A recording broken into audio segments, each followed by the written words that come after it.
Bom dia, dono de oficina. Bom dia, dona de oficina. Maravilha? Sejam todos muito bem-vindos ao podcast do Edu. Nesse programa, nós falamos para vocês, donos de oficina, sobre como organizar sua oficina mecânica e lucrar mais em 90 dias.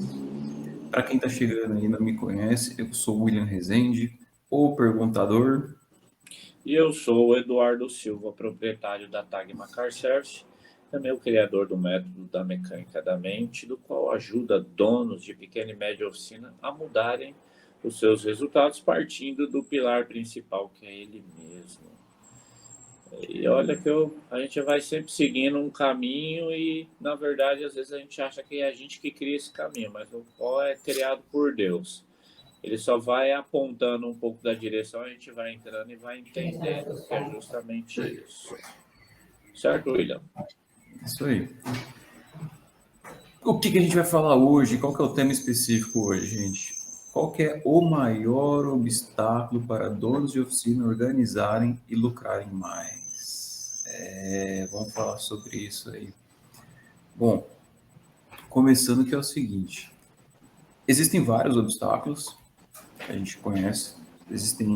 Vamos traduzir obstáculos como tudo que te impede, né, de organizar e lucrar mais, tanto fisicamente como um ponto ruim, talvez, da sua loja, como a pessoa em si, né? Ela se bloqueia. E é mais exatamente sobre isso que a gente vai falar, que é sobre crenças. Como essas crenças bloqueiam, existem crenças que bloqueiam você, por mais que você queira, você tá ali, não, eu tô trabalhando, eu tô lutando para ter uma oficina organizada, para ter lucro, mas você pode trabalhar, e se você não mudar algumas crenças, você talvez vai andar isso aqui, ao invés de você andar tudo isso aqui que você poderia com o mesmo esforço. Certo, Dudu? Muito bem. Então, vamos lá rapidinho. Desculpa, eu dei a deixa sem dar a pergunta, na verdade. Vamos lá, Du. Explica então para os donos de oficina que estão escutando a gente aí hoje,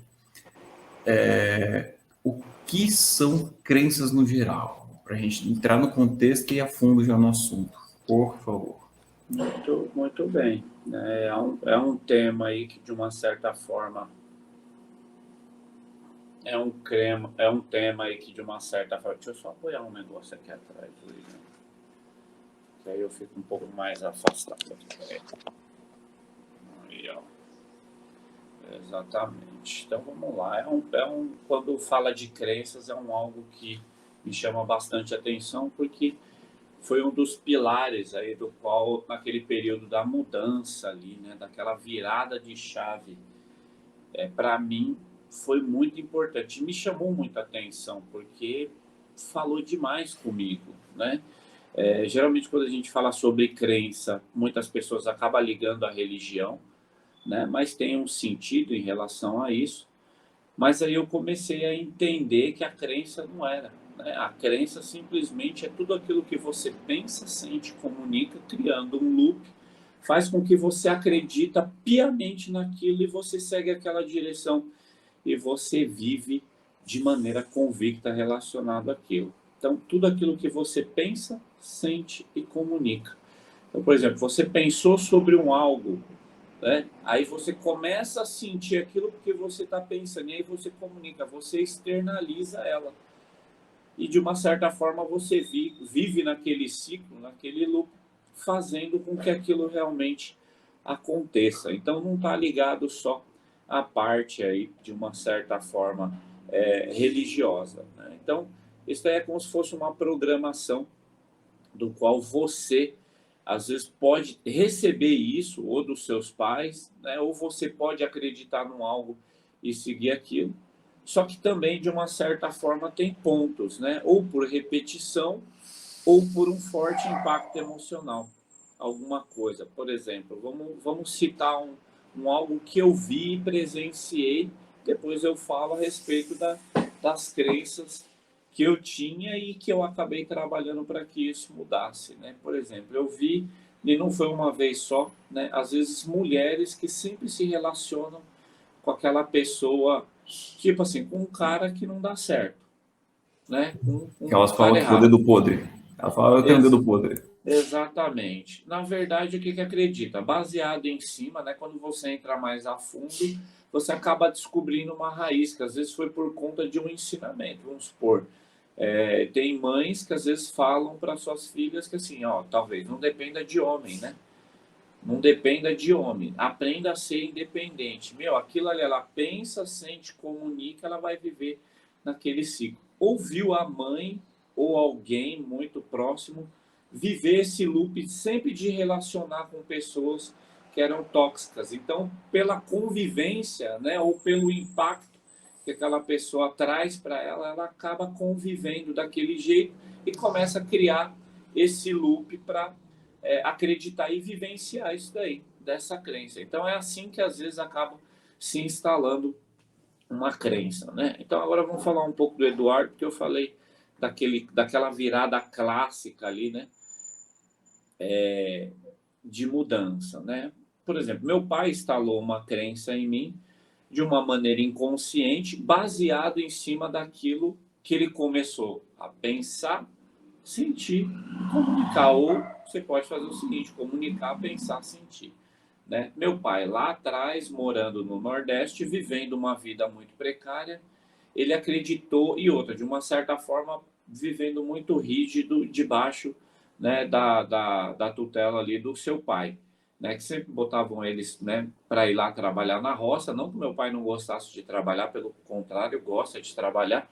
Só que a maneira como era feita, de uma certa forma, né, ele não curtia muito. Então, muito novo, ele veio para São Paulo e ele falou que ele ia vir para cá. Olha só a crença que ele teve, que acabou transferindo. Ele falou: Meu, eu não vou depender de ninguém.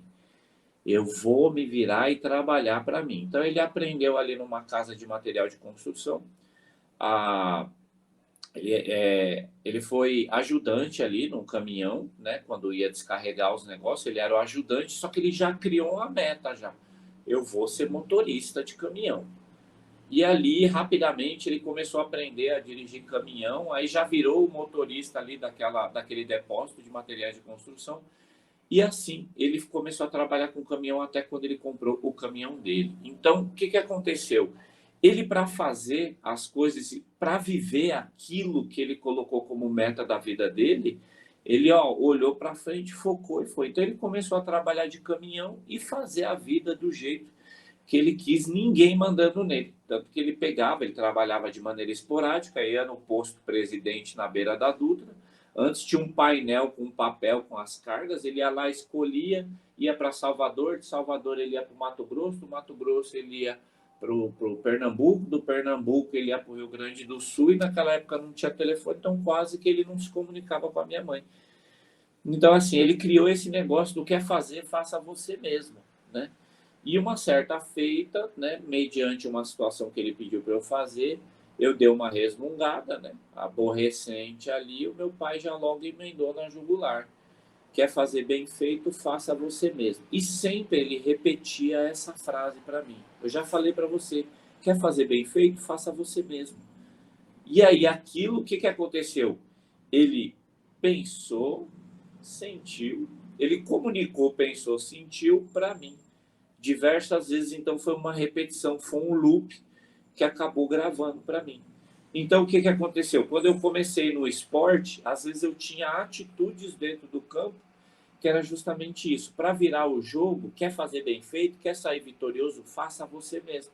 Às vezes eu atropelava a função do meia, eu ia buscar a bola no meio de campo, queria sair driblando todo mundo para fazer o gol. E muitas vezes acontecia, dava certo. Por quê? Porque eu tinha forma física muito apurada em relação. Eu tinha muita vontade, muita gana. Então, algumas vezes isso aconteceu, o que acabou fazendo o quê? Com que fortalecesse aquela crença que eu estava vivendo.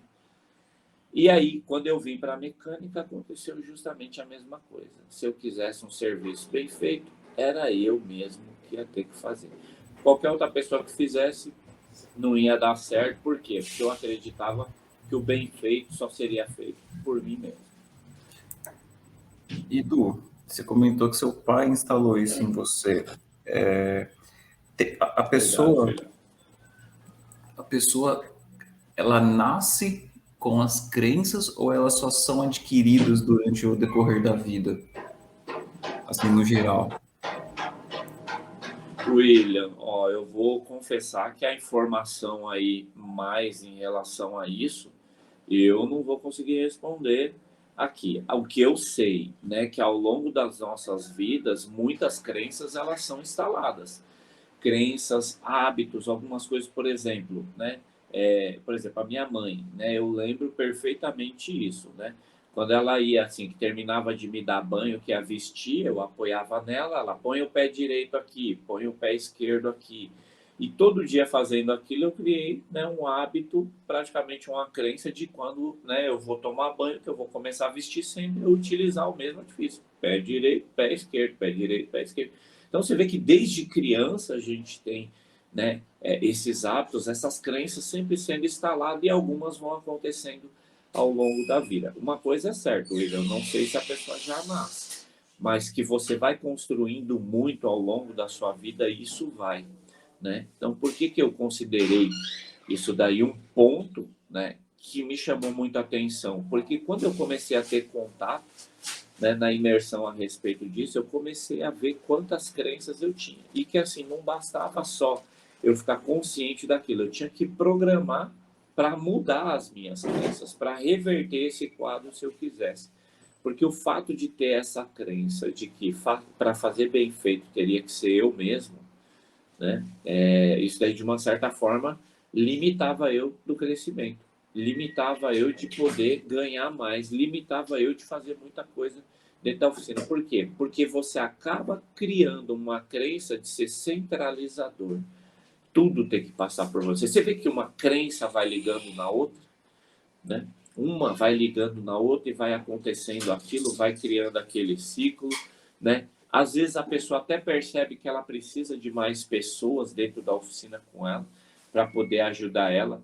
Só que de repente acontece uma situação pelo fato da crença do faça você mesmo e da crença do centralizador. Quando acontece um problema, a pessoa vai lá e toma a ferramenta do colaborador. Não, deixa que eu termine isso daqui. Aí ele vai e pula na frente. Tudo isso é o quê? Comunicar, pensar, sentir, né? Já parou para ver aquele negócio assim? Às vezes, quando você está imaginando alguma coisa, você começa a pensar, né?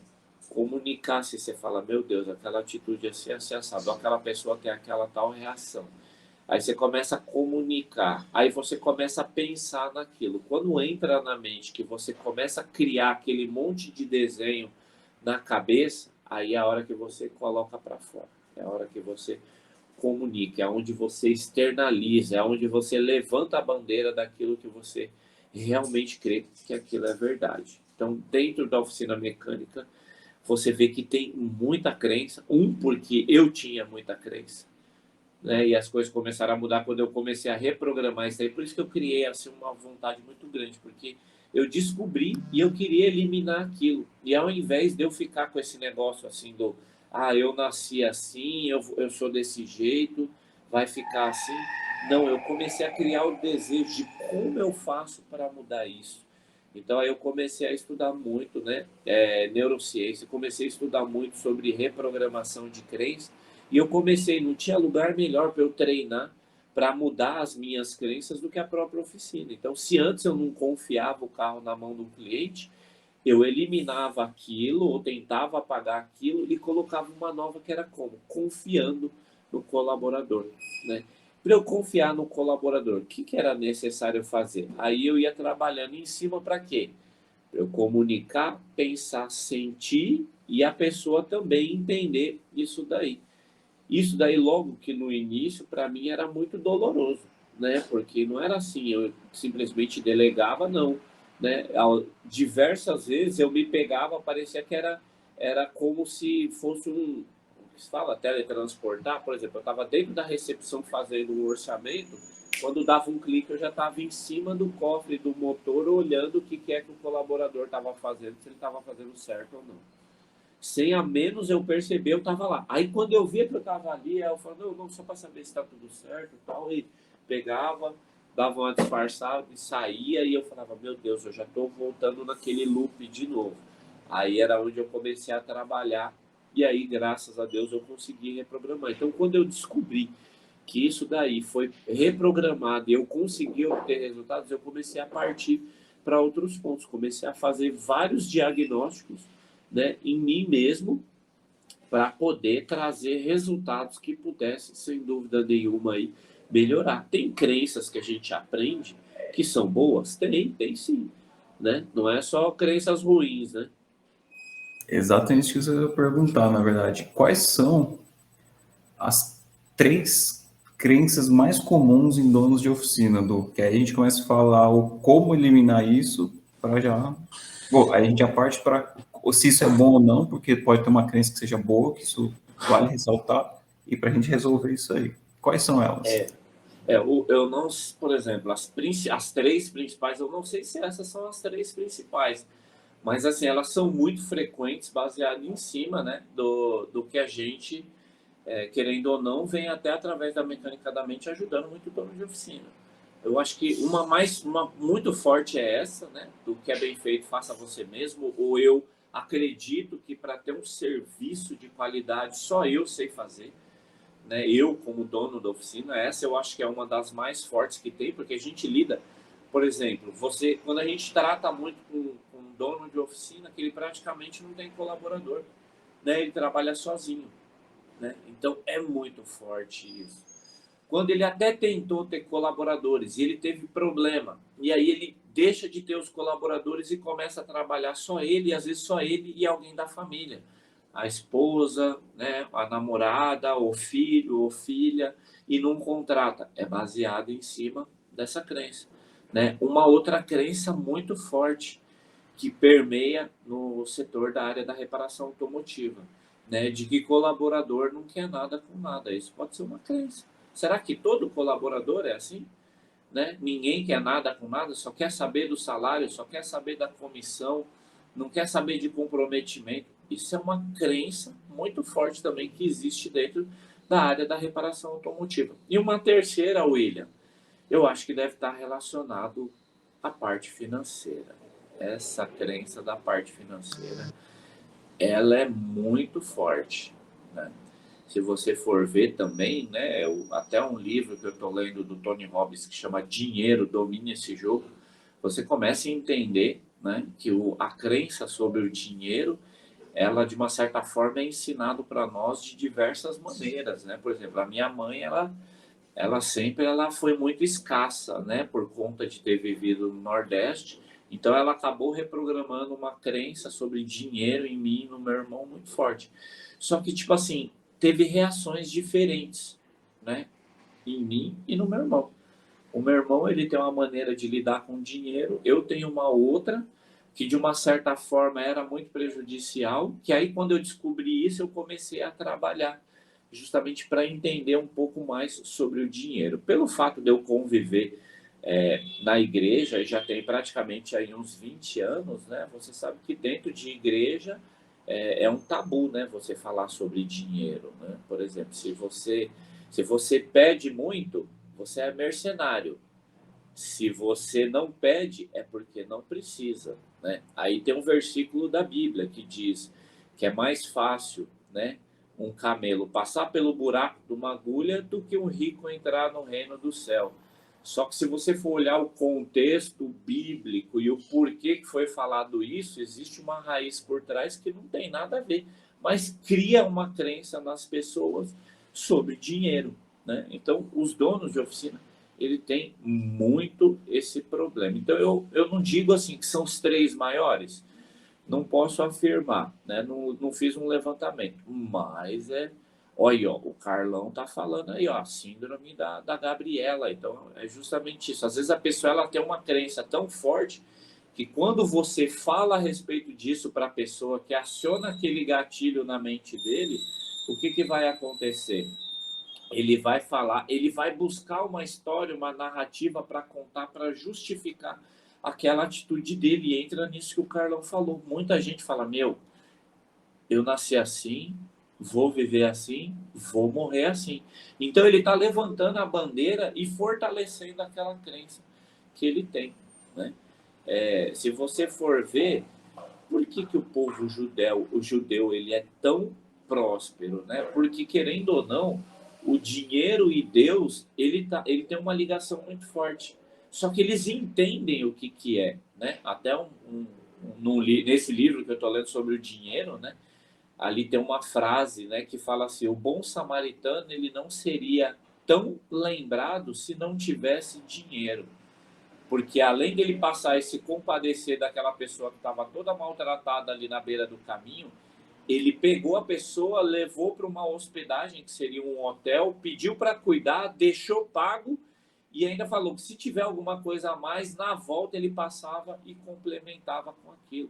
Então, assim, qual que era o problema em relação ao dinheiro para o bom samaritano? Nenhum, mas é uma pessoa muito próspera. E ali, ao longo daquele caminho, quantas pessoas não passaram ali e que talvez tinha, né, condição financeira, mas não tinham algo dentro deles, que é o que o dinheiro potencializa, né? A crença sobre o dinheiro, ele é muito forte, né? Se você tem, ele só vai potencializar aquilo que tem dentro de você. Se você é uma pessoa mesquinha, se o dono da oficina é uma pessoa mesquinha, quando ele começar a ganhar muito dinheiro, só vai fazer com que vai mostrar cada vez mais a mesquinhez dele, seria esse a conjugação do verbo correto da palavra mesquinho, né? Agora, se for Mesquinharia. mesquinharia, tá vendo? A gente se preocupa também com a língua portuguesa, né? Para não falar besteira. Às vezes eu coloco em questionamento, porque aí o cérebro processa para saber, ó, no caso você já acabou de ajudar. Então, assim, por exemplo, agora se você tem um coração bom e você sabe que além de você construir alguma coisa para você, você sabe que não pode ficar só para você, você tem que contribuir também, aí sai da frente que você vai ser um abençoador em potencial, né? Então, você vê que a oficina, ela... E o dinheiro é muito importante para a oficina, né? O dinheiro é o lucro, meu Deus do céu. Né? Agora, você criar uma crença de que você entender que o lucro é muito bom para a oficina. Sem lucro, a oficina não funciona. Sem lucro, ela não consegue, de uma certa forma, oferecer o melhor, não só para os clientes, mas como para os colaboradores. Então, aí por isso que eu citei que o financeiro, né, William? Porque você vê que a maioria não gosta de lidar com os números da oficina. Aí é uma crença que foi instalada lá atrás e que muita gente leva a ferro e fogo até o dia de hoje. Você vê que para mudar essa crença no dono de oficina que entra na mecânica da mente, é uma luta, né? Tanto que a gente entra ali na primeira aula falando sobre mudança de mentalidade, no bate-papo que a gente faz ali, né, da aula com o Paulo, é trazido à tona muitas coisas ali, justamente para quê? De forma intencional, para reprogramar, né, a crença sobre dinheiro no dono de oficina. Né? E tem outros pontos também aí que a gente trabalha, certo, William? Sim. Aproveitar. Donos de oficina que estão aí acompanhando a gente, que chegaram aí. Você tem algum assunto que você quer saber que para ajudar você a organizar sua oficina e lucrar mais? Manda aí para a gente nos comentários que a gente prepara para vocês depois, tá? O podcast aqui é conteúdo para vocês. Du, legal que você falou dos alunos da mecânica da mente, que a gente ensina eles a eliminar essas crenças para poder ser próspero, porque afinal o dinheiro não é só para ele, é para a oficina que ajuda outras vidas, né, dos colaboradores, dá a qualidade de vida que eles buscam muito, que é para poder pagar a escola para um filho, para poder passear com a família no final de semana, mas enfim, a gente tem tanta coisa aqui que eu não, a gente dá para fazer só um podcast só de benefícios que o lucro e a organização trazem para a oficina, que não é só a oficina em si.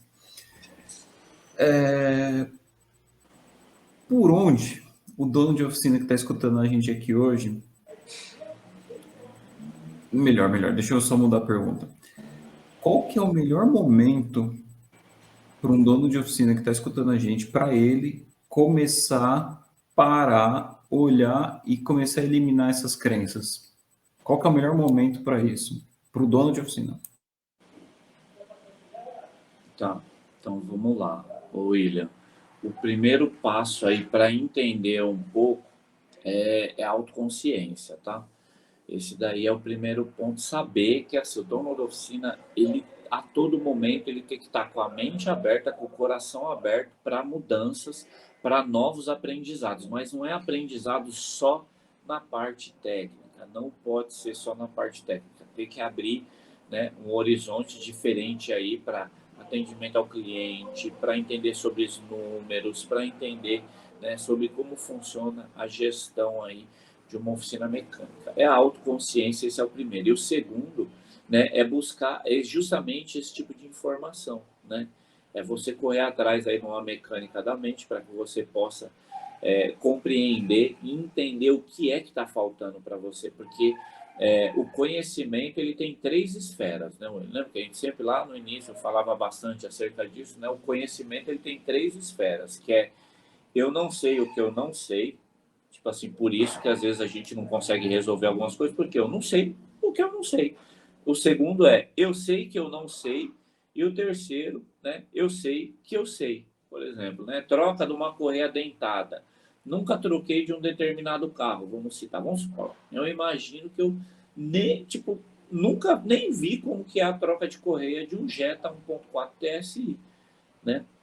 Nunca vi, nem sabia. Para mim era corrente de comando, vamos colocar. Então, tipo assim, eu nem sei o que eu não sei. Aí, de repente, através de uma aula, eu descobri que aquele motor utiliza de correia dentada. Então, assim, opa, aí, mas eu nunca troquei. Então, eu sei que eu não sei. Eu sei que tem a correia, mas eu não sei trocar porque eu ainda não vi, não sei se precisa de ferramenta ou não. Aí eu vou buscar o conhecimento para, em cima daquilo, eu descobrir que existe a ferramenta certa para travar, tirar ali a bomba d'água, travar os comandos, colocar o pino lá embaixo, deixar ele num determinado ponto para fazer a remoção e instalação da correia nova. Então aí eu passei para a esfera do eu sei que eu sei, né? Mesmo utilizando. Então, desde o eu não sei que eu não sei, então o dono da oficina, muitas crenças, por exemplo, eu não sei que eu não sei, por exemplo, passaram a entender a partir de agora algumas reações que ele tem. Então, eu sei que eu não sei, tipo, mudar ou eliminar isso. Aí vai para a esfera terceira do conhecimento, que isso é através do que? É através de uma imersão, é através da mecânica da mente, é através de você consumir isso daí, através de conteúdo de livros, né, de podcast, que hoje tem muitas coisas aí. Então, acho que o ponto principal de um start é isso daí, Will. Deixa eu só ver o que a Shirley colocou aqui. Ó. Enquanto você lê aí que a Sheila comentou, então, esse é o ponto inicial para você sair dessa situação que você está aí, sem dinheiro, passando nervoso com a oficina. Que mais que eu lembro aqui de cabeça fácil?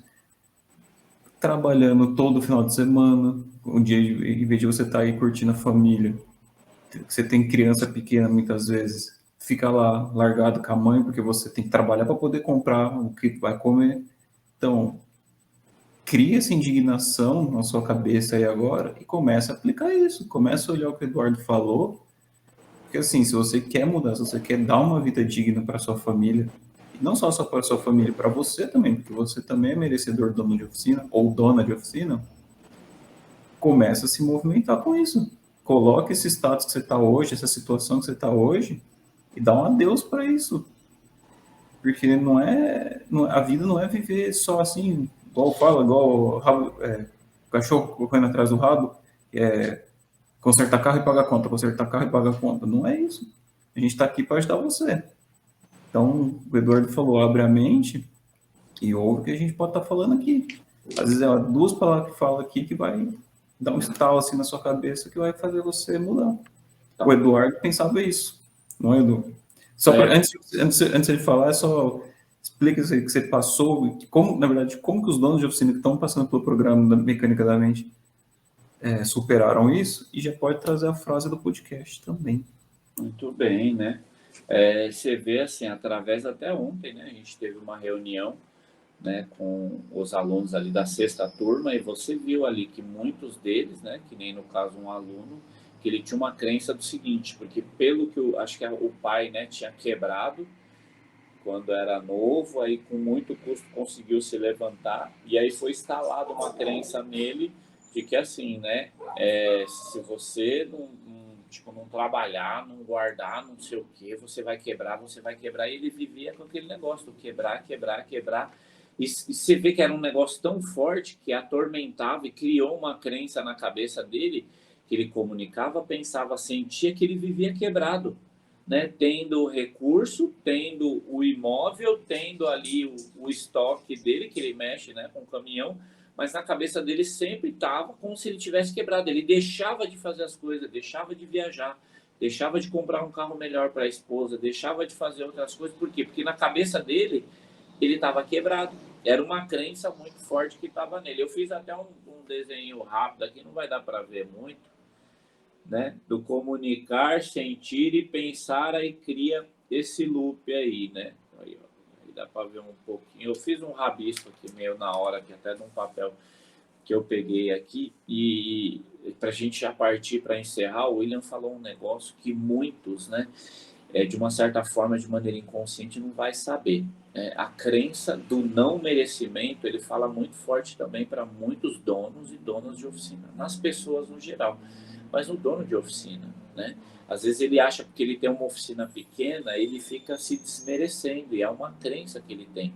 E você tem que trabalhar essa crença do quê? Do merecimento, né? Que você tem, você faz e você pode ter, né? Nas esferas ali, né? De você, de todo ser humano, para você fortalecer uma crença, você tem que entender uma pirâmide que a base é o ser, fazer e ter, né? Então, assim, você trabalhando a crença, né, de merecimento, de ser, eu sou um dono de empresa, né? Eu sou um profissional qualificado, eu sou um líder.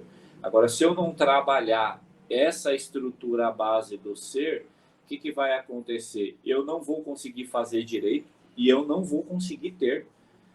Então, isso daí, sem dúvida nenhuma, né, é uma das esferas, mas isso daqui dá para entrar e ir longe, né? Pelo que eu entendi aqui do que a Shirley colocou, né, a pessoa ali, né, uma dona de um auto elétrico, eles disseram que não quer ficar sem dormir. Então, às vezes a pessoa ela vai criando uma crença por conta de um problema que às vezes eles têm medo de acontecer na oficina deles, que vão fazer com que eles deixem de dormir. Então, está relacionado a uma crença. Eu não sei muito mais a fundo, tentei entender mais ou menos pelo que ela colocou, mas tem muito dono de oficina que o cara ele fica tão preocupado, que às vezes ele teme muito dele, né, perder o controle, e é onde acaba instalando uma crença. Então é muito forte isso daí, ó. Quer ver, ó, o Carlão colocou um negócio aqui, ó. Olha aí, ó, o Carlão colocou um negócio que eu acabei de falar aqui, né, que é a crença do não merecimento. O cara que ele não cobra direito a mão de obra dele é o não merecimento. Ele acha que ele não merece cobrar mais ou cobrar o justo pelo valor devido. Ele sempre vai estar baseado em cima do que o outro.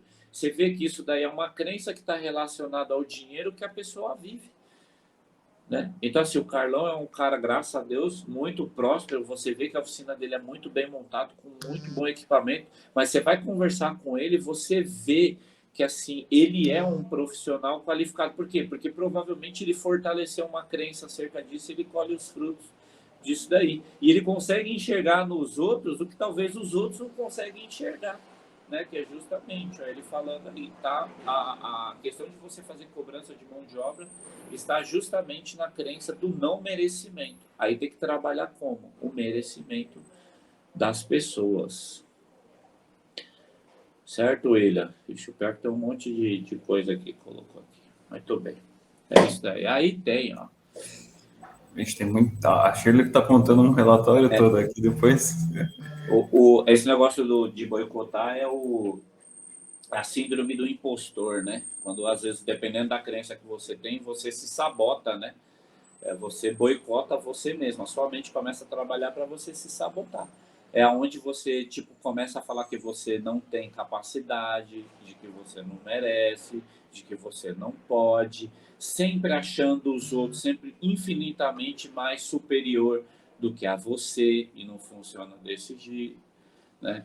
Então, isso daí a gente tem que trabalhar essa crença do merecimento. Nós merecemos, né? E a gente trabalha para isso, a gente fortalece essa crença. Não é você, tipo, né? Eu vou comprar as coisas para provar para os outros. Não, de maneira nenhuma. É você entender a fundo qual a raiz para que você possa trabalhar a crença do merecimento, e aí sim, você, de uma certa forma, por exemplo, eu me considero, e eu não enxergo como soberba, eu me considero um técnico altamente qualificado, né? Eu sou muito bom naquilo que eu faço tecnicamente, eu me tornei muito bom na parte da gestão. Mas sabe o que eu vejo nisso? Eu me tornei muito bom e eu contribuo muito com a vida das pessoas. Quem precisa, eu busco ajudar. Tanto que na mecânica da mente a gente contribui, né? Até uma das partes aí da narrativa que eu faço lá, né, da mecânica da mente é o quê? Eu tinha uma dificuldade, essa dificuldade eu consegui encontrar a solução e eu entendi, né, com aquilo que Deus colocou no meu coração, de que eu não podia ficar só comigo aquilo, de que eu poderia ajudar outros donos de oficina a sair dessa situação. Então é sempre você entender que você pode se tornar muito bom em alguma coisa e não é problema nenhum você saber que você é muito bom nisso e você comunicar isso, mas também você ter a oportunidade de poder contribuir, certo, William? Sim, senhor. E para a gente poder liberar o pessoal para tomar café da manhã, para você poder tomar café da manhã com os colaboradores, porque você tem a crença do café da manhã. Não, brincadeira, isso não é crença. Eu tenho. Sabe Capaz qual do que é essa podcast. crença?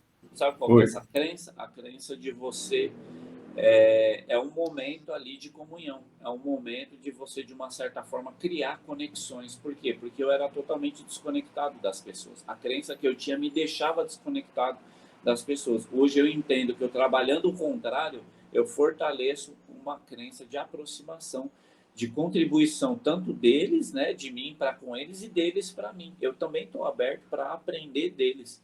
Então isso daí, sem dúvida nenhuma, era uma crença que eu tinha, né? Não gostava muito de conviver. E tinha aquela crença que às vezes muita gente também já ouviu, sabe qual, William? Funcionário ter que comer na mão do patrão. Isso é uma crença, sabia? E aí, meu, isso daí é muito forte. Eu trabalhei numa oficina que eu escutei o cara falando, eu e mais um outro amigo, eu escutei o cara falando para a mãe dele, falou, você tem que entender, mãe, que funcionário tem que comer na mão do patrão. É uma crença. Então, assim, e quase foi instalada em mim isso daí, só que hoje não, né? Eu acho que é para a gente encerrar aí a frase aí, ô William. Eu acho que não é bem uma frase, é bem uma reflexão, né? Você fazer uma autoconsciência, né? E você entender que sim, né? Que nem a Shirley está falando aí, né? De que você é dotado de várias crenças e que essas crenças elas têm que ser trabalhadas. Se for uma crença que limita você, que você venha trabalhar ou reprogramar para que ela se torne de uma limitante para uma potencializadora, uma crença que venha potencializar aquilo que pode ser conectado dentro de você. O fato de eu viver excluído, né? Aí eu comecei a trabalhar a aproximação. Hoje, graças a Deus, a gente tem o time que tem por conta de uma mudança de uma crença. Então, mude a sua crença, dono de oficina, que você vai ver o que é que vai acontecer, não só na sua vida, na sua empresa, mas o que vai acontecer na vida das pessoas que convivem ao seu redor. Beleza, William? Beleza. Eu vou só contar um negócio aqui para vocês do Du, que era, como ele acabou de comentar, um cara que afastava as pessoas. Hoje ele atrai as pessoas, que ele é o paizão da oficina. Aí só vai saber quem sabe isso aqui agora. Eu vou deixar. Exatamente. Vamos que vamos, né, William? Vamos que vamos, gente. Eu quero agradecer. Shirley, obrigado pelas ideias de conteúdo. Vocês que estão chegando aí, que acompanharam também de novo, tem alguma ideia de conteúdo que você quer saber para como ajudar a sua oficina a organizar, lucrar mais? Deixa nos comentários aí que a gente prepara. O podcast é para vocês, não é? A gente está aqui servindo a vocês. A gente quer que vocês se organizem. É isso aí. Shirley, Carlão, os demais amigos aí. Deus abençoe o dia de vocês, que seja um dia muito próspero e que vocês comecem, né? Tenham um dia diferente analisando se tem alguma crença que de uma certa forma pode de uma certa forma atrapalhar, que você identifique ela e se quiser mandar um direct ou uma mensagem aí para a gente aí, a gente acaba ajudando, né, a mudar essa crença de vocês aí, certo? Valeu, valeu e valeu. Só agradecer a Deus aí pela vida de cada um de vocês aí, certo? É nóis. Aquele abraço. Valeu, William.